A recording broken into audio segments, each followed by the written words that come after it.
Alors, on y arrive. Dans le chat, vous m'en avez parlé beaucoup. Une annonce hors norme d'Emmanuel Macron. Alors, on y arrive, une annonce hors norme. Vous connaissez mon intérêt pour les mangas. Vous savez aussi ma détermination à attirer en France les investissements qui créent des emplois et rendent possibles les projets les plus ambitieux. Avec l'Arabie Saoudite, nous faisons une annonce sans précédent. À Cergy-Pontoise, 3 parcs à thème vont voir le jour. 6 milliards d'euros d'investissement, 22 000 emplois créés, du jamais vu depuis Disneyland Paris, une nouvelle destination mondiale ici en France. Merci à Kidia et à l'Arabie Saoudite pour leur confiance en notre pays, en nos talents et en notre avenir. C'est tout le sens de Choose France. Choose France. Aller chercher les projets les plus ambitieux et faire de la France le pays où ils deviennent réalité, créer des emplois, faire rayonner la France. Nous n'avons pas fini de surprendre le monde. Très fiers de cette réussite. Alors, de quoi parlons-nous ? L'Arabie Saoudite va créer 3 parcs d'attractions près de Paris, dont un probablement sur l'univers des mangas. Annonce l'Elysée. Et donc ça fait lien avec ce leak. Le parc Dragon Ball près de Paris devrait être officialisé prochainement. Les négociations avec l'Arabie Saoudite sont à un stade avancé et la signature de l'accord serait imminente. Donc Emmanuel Macron a profité de l'EWC. Merci Dorian pour ton sub. A profité de l'EWC qui a réuni le dirigeant de l'Arabie Saoudite et donc le dirigeant de la France pour ratifier un accord sur un parc qui a priori serait un parc Dragon Ball Z. Je ne sais pas quels sont les autres IP prévus.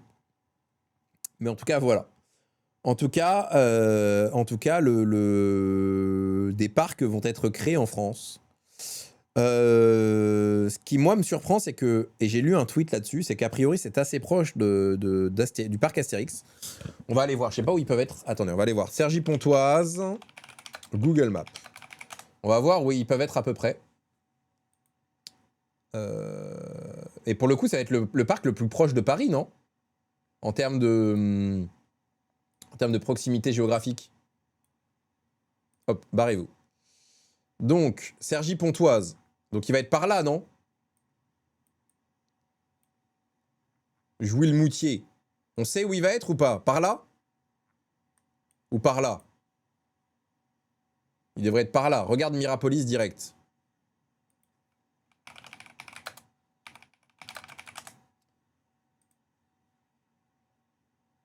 Mirapolis.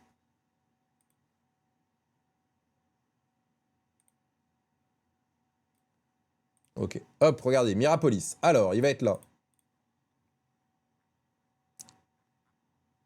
Il va être là. Ok, donc c'est là. Donc par rapport à Paris, on est où là ? Ok.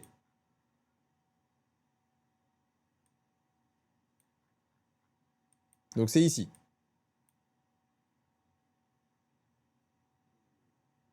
La Seine, pardon. La Seine, c'est ici. Donc ce sera ici. Mirapolis ici. C'est bon. Tranquille. Donc Mirapolis, c'est ici. Ancien parc d'attractions. Donc ça devrait être par là le ou les 3 parcs.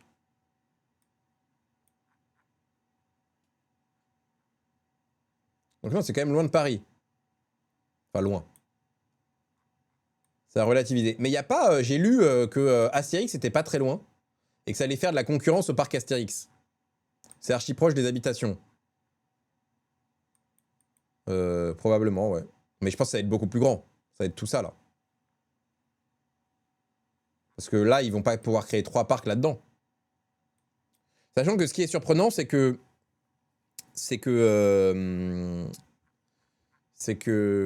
Oui, mais c'est 30 minutes en voiture, on m'a dit Astérix c'est dans l'Oise, non? C'est par là? Parc Astérix. Voilà, Parc Astérix, c'est ici. Regardez. Et Parc Astérix, là. Mirapolis, ici. Non, moi, ça va, il y a quand même il y a peu d'écart. Mais donc, en tout cas, voilà. Donc, a priori, Mirapolis va devenir un parc d'attractions. Alors, 6 milliards pour 3 parcs d'attractions. 6 milliards, ça fait beaucoup d'argent. Mais c'est pas tant que ça. C'est pas tant que ça pour faire 3 parcs. Donc, je sais pas quelle est la taille prévue. Je sais pas quelle est la taille prévue. Mais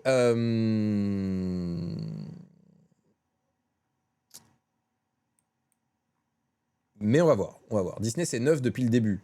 9 milliards, t'es sûr? Parce que Epic Universe, c'est 7 milliards, j'ai vu. Epic Universe aux US, c'est 7 milliards. Et c'est un parc. Universal, Epic Universe. Le parc à 7 milliards qui fait trembler Disney.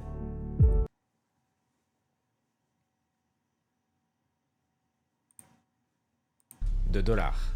C'est ce que la division Park and Resort promet, le parc le plus immersif et le plus Ok, donc ça c'est 7 milliards. Pour qu'on mette en perspective. salle lève le voile sur le plan complet. Et ce qu'il montre dépasse les prévisions les plus ambitieuses. Voilà. 5 mondes thématiques. Donc 5 mondes thématiques, c'est juste pour voir à peu près comparer en termes de dépenses. Reliés par des portails physiques qui coupent toute la ligne de vue entre les univers. Depuis chaque monde, vous ne voyez rien d'autre. Le dernier parc qui revient aussi souvent dans la comparaison d'immersion globale, c'est Tokyo Disney Sea. Bon, ça c'est les experts, pour les experts de parcs d'attractions. Donc en tout cas, je pense que ces 7 milliards à construire aux US, ça coûte pas pareil en France. Et ça coûte plus cher ou moins cher en France? Ça va être 3 parcs connectés en eux. Oui, ça va être comme un peu des lands de Disney en fait. Ça va être 3 lands Disney. Il n'est pas encore construit le Epic, je crois qu'il a été ouvert en 2025. Après Epic Universe, j'y étais il y a littéralement un mois, c'est vraiment tout démesuré, ultra précis, quoi, ultra immersif. Bah, je pense pas que les Saoudiens viennent mettre 6 milliards dans un parc pour faire un truc moins bien que ce qui existe ailleurs. C'est pas leur DA. Le WC nous indique quand même qu'ils ont une approche différente. Ils expliquent la concurrence Disney. Ah, merci. Merci, ça c'est bien. Alors. TF1. Attends, les gars, je le mets en petit parce que TF1, sinon il bloque les reviews, les replays. Géant autour de Paris, Donc je le mets en petit. La signature doit intervenir dans l'après-midi. Ouais. Ce projet fait beaucoup parler car il est porté par l'Arabie Saoudite. 2030. La France a été choisie alors que nous étions en concurrence avec l'Angleterre et l'Espagne. Quelle retombée à venir? Dans le cul les Espagnols. On voit tout cela avec Mathilde Guénégan, Morgane Bencad. Putain, les gars, entre eux, le fait que en ce moment la tendance en Espagne c'est de chier dans les piscines et dans les toboggans, que MCOI ne gagne plus rien. Ok, vous avez la Coupe du Monde de foot. Mais nous, on a le parc Dragon Ball. C'est un terrain à l'abandon depuis 35 ans. Une friche où se dressait l'ancien parc d'attractions Mirapolis. Derrière, là-bas, il y avait la cité des robots et dans le... On s'en branle. À cause de problèmes financiers et d'une fréquentation insuffisante. Oui. Sur ce terrain vague, un nouveau parc à thème pourrait voir le jour prochainement. Une nouvelle qui divise les habitants de Courdimanche situés. Non mais les gars, il y a des vraies infos ou pas là? Donnez-moi des vraies infos. Enfants.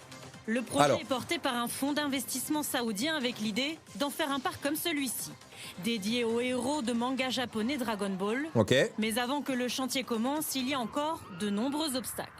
Le rachat des terres agricoles adjacentes pour agrandir d'au moins 200 hectares le parc. Wow, voilà, magnifique et la ça. création d'une nouvelle ligne ok, de train. bah ouais, on avait quand même l'œil, donc ils vont acheter. Mais la présidente de la région, Valérie Pécresse, Valoche. sur TF1, se dit prête à investir. C'est un projet qui est effectivement de l'ampleur de Disney, vous l'avez dit. La France est le premier pays touristique au monde et nous avons besoin de ces emplois, nous avons besoin de ces investissements.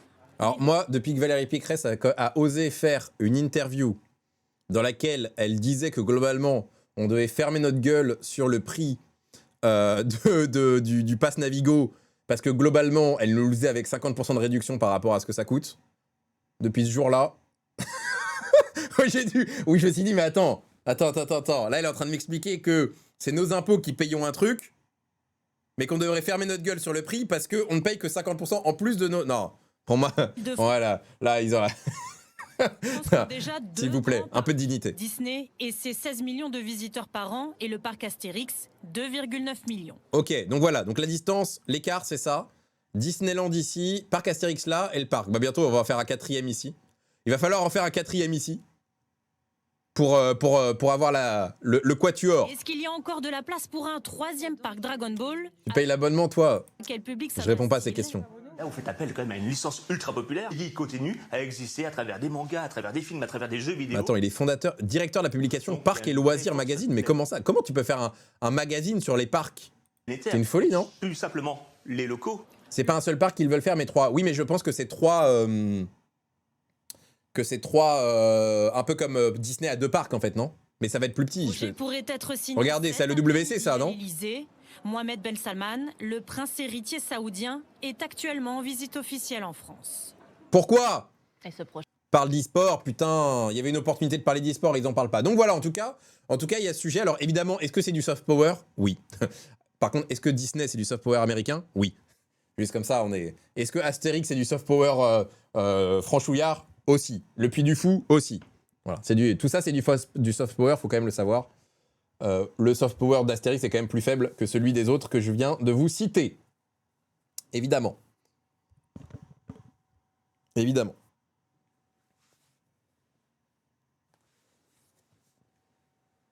C'est quoi le soft power? Soft power à peine déguisé, oui, c'est pas trop déguisé. La définition officielle du soft power, c'est la capacité d'un État ou d'une organisation à influencer les autres par la séduction, la culture et les valeurs sans utiliser la force. Non. Soft power japonais. Bah là, c'est les deux. Mais c'est vrai que pour le coup, c'est aussi du soft power japonais. Le Japon, ils sont forts, ils font financer leurs trucs par d'autres pays. C'est vrai que pour le coup, c'est eux les grands gagnants. Enfin, les grands gagnants, c'est les propriétaires de l'IP Dragon Ball. Les propriétaires de l'IP Dragon Ball, sans mettre un bal, ils vont avoir un parc d'attractions Dragon Ball. Non, franchement, pour le coup, c'est fort. Et il y a un deuxième parc Astérix qui va ouvrir en Allemagne, c'est vrai ça? Bah là, pour le coup, on parle de soft power français. Astérix Parc Allemagne. Ah, ça, c'est intéressant. Un parc va ouvrir en Allemagne. Ah, les gars. La Compagnie des Alpes, oui. Donc la Compagnie des Alpes, c'est la société qui est propriétaire du parc Astérix, a annoncé une mutation graduelle du parc Bellantis, un des plus grands parcs d'attractions de l'Est dans l'Allemagne, à commencer par une zone consacrée à Idéfix, le chien star de la série. Let's go. Vous n'avez pas eu l'Alsace, mais nous aurons Idéfix. On vous envoie le clébard. On vous envoie le clébard. Vous n'avez pas eu l'Alsace, mais on vous envoie le clébard en échange.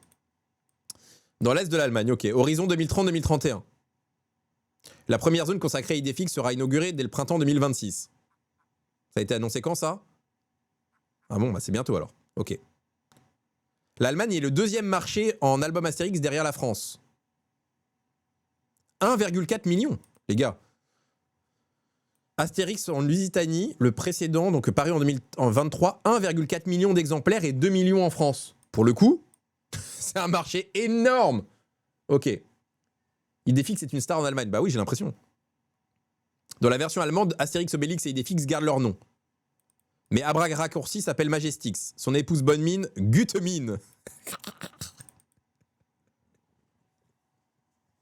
Gute, parce qu'il n'y a pas le umlaut. Gutemine. Gutemine s'est marié avec Majestix. Et le doyen AG Canonix est rebaptisé Methusalix. Le druide panoramique s'appelle Miraculix. Miraculous. Ok, pas mal, pas mal. Après, on a aussi Miraculous, c'est la meuf déguisée en coccinelle, non? Ça, c'est une IP française aussi. On est en train de conquérir le monde et d'absorber l'âme des enfants grâce à Miraculous. Je crois que c'est français. Voilà, vous voyez, nous aussi, on sait faire du soft power. Tu parles couramment allemand. En fait, j'ai fait un échange scolaire en Allemagne pendant 4 mois, donc je parlais très bien allemand, mais maintenant, je sais plus. Je sais plus parler allemand. C'est vieux maintenant, Miraculous. Oui, mais bon, on continue. Ouais, Dragon Ball, c'est plus vieux que Miraculous.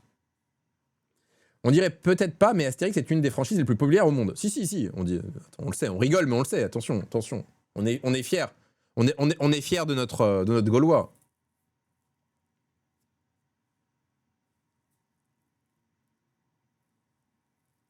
Je suis fan de Dragon Ball, mais est-ce que c'est assez fort? Bah oui, c'est une IP légendaire. Maintenant, ils ont dit qu'il y aurait 3 parcs. Donc la question, c'est quels seront les IP des autres parcs? Mon petit doigt me dit, les gars, qu'il y aura un des 3 parcs sur le thème du désert saoudien. Je sais pas pourquoi, mais je pense quand même qu'il y aura un des parcs qui sera dans l'univers... les gars, soyons pragmatiques.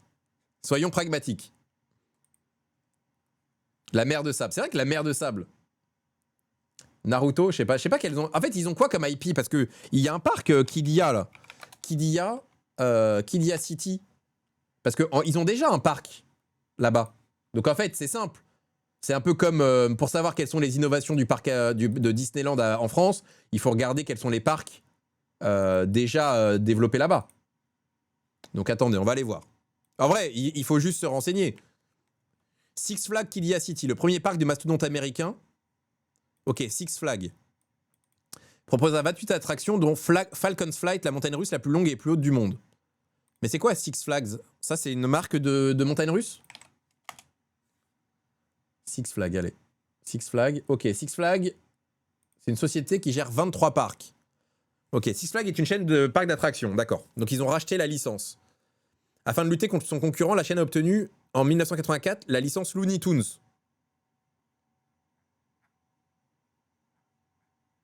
Donc ils ont des licences, a priori.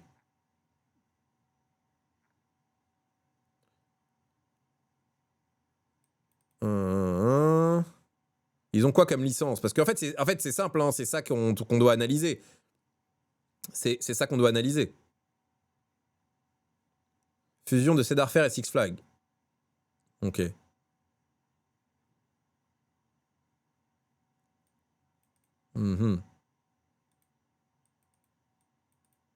Bon, on verra. En tout cas, il y a Six Flags. Ils ont Dragon Ball. Le seul et unique parc à thème. Bah, ils vont en faire un deuxième. Aquarabia, voilà, Aquarabia, le plus grand parc aquatique de la région avec de nombreux toboggans et expériences aquatiques répartis dans 8 zones thématiques. Donc ça, on pourrait l'avoir. Ça, typiquement, ça pourrait être un des 3 parcs. Le plus beau trophée dans la vitrine est très certainement le partenariat avec le gérant adhérent avec Six Flags, ok. Et donc, on pourrait avoir ces attractions-là. En fait, c'est ça ce qui va se passer. Hein. Peut-être qu'ils vont aller chercher notre licence, mais ils ont pas... on n'avait pas... Il n'y a pas Ferrari aussi? C'était pas en Arabie Saoudite, Ferrari? Peut-être pas. Ils exportent juste leur parc, du coup. Bah, je pense que c'est ce qu'ils vont faire, non? Et c'est ça qui va réduire les frais. Parce que les frais de développement d'une attraction... tu les réduis en... Tu les réduis en réexploitant les attractions ailleurs. C'est ce qui se passe avec Disneyland. Pourquoi Disneyland, t'as les attractions au même endroit, enfin, les mêmes attractions à différents endroits? C'est pour ça. Début des travaux de construction du seul parc à thème. Alors, Dragon Ball. A wish has been granted.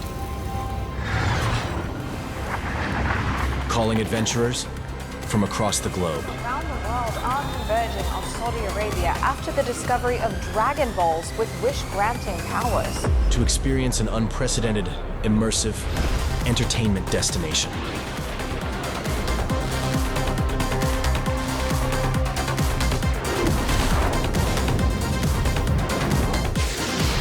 On va envoyer des Kamehameha comme dans les combats d'Aura. Here, fantasy and thrills. C'était en 2024 ça. Bah oui, mais moi j'ai pas d'image plus... Play a part in the epic sagas coming to Saudi Arabia. T'as dit quoi? DBZ, zéro buzz, il devrait faire Pokémon. Vous êtes des fous les gars. Comment ça, zéro buzz Dragon Ball, s'il te plaît? Au moins, moi par exemple, je suis pas un énorme fan de Dragon Ball. Je suis pas un énorme fan de Dragon Ball. Je préfère Hunter x Hunter, je préfère plein de trucs. Je suis jamais tombé dans la DA Dragon Ball. Mais s'il te plaît, zéro buzz Dragon Ball. S'il te plaît, un peu quand même. Et je comprends. Non mais je comprends. Je comprends qu'on ait envie d'être agressif. On envoie 2-3 punchlines et tout. Mais zéro buzz des BZ. Quand même. Quand même. Il y a du buzz, mais Pokémon, c'est tellement plus big. Ouais, mais là, ils ont des BZ. Ils vont pas te... C'est ici, peut-être, les plus vieux, les trentenaires.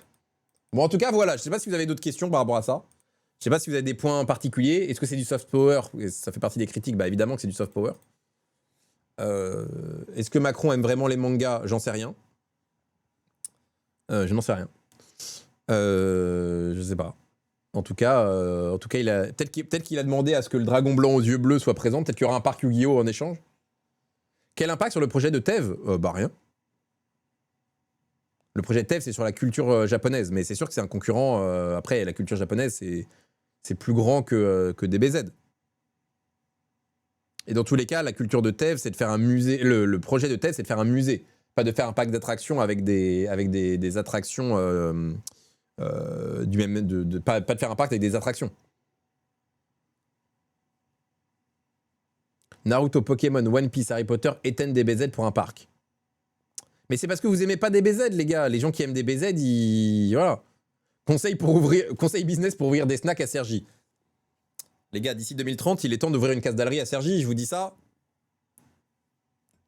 Le prix de l'immobilier va monter à Cergy. Tu penses que les Saoudiens font ça dans un but économique ou aussi pour le côté fanboy, car ils font ce qu'ils veulent avec leur argent? Mais de tout. Pourquoi ils ont choisi Dragon Ball? Pas parce que l'héritier en est fan. Est-ce qu'ils font ça pour de l'argent? Oui. Est-ce qu'ils font ça pour des raisons politiques? Oui. Est-ce qu'ils font ça pour des raisons géopolitiques? Oui. Est-ce qu'ils font ça dans une stratégie d'ouverture du pays progressive alors qu'il était plutôt enfermé sur lui-même? Oui. En fait, c'est cumulable. C'est cumulable.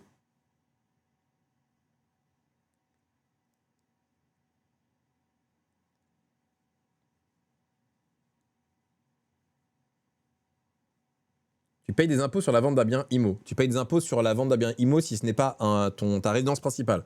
Tu ne payes pas d'impôt sur la plus-value sur la résidence principale. Bon, tu as un impôt indirect avec les notaires, mais...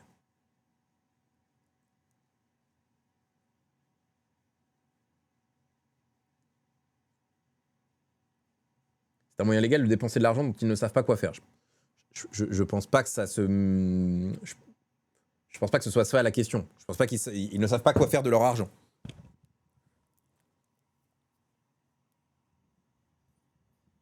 Mais les gars, vous savez c'est quoi Dragon Ball? Non mais c'est du rage bait. Là vous tombez dans le rage bait. Normalement c'est moi qui tombe dans le rage bait. Là c'est vous qui tombez dans le rage bait.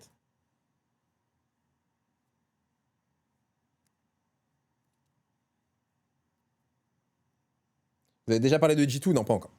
Est-ce qu'il y a d'autres sujets sur ça? Est-ce que vous avez vu d'autres infos sur cette histoire de parc d'attraction ou pas?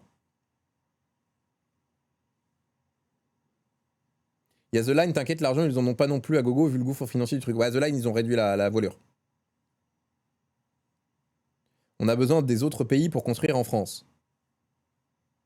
Disneyland, tu crois que ça a été payé par qui?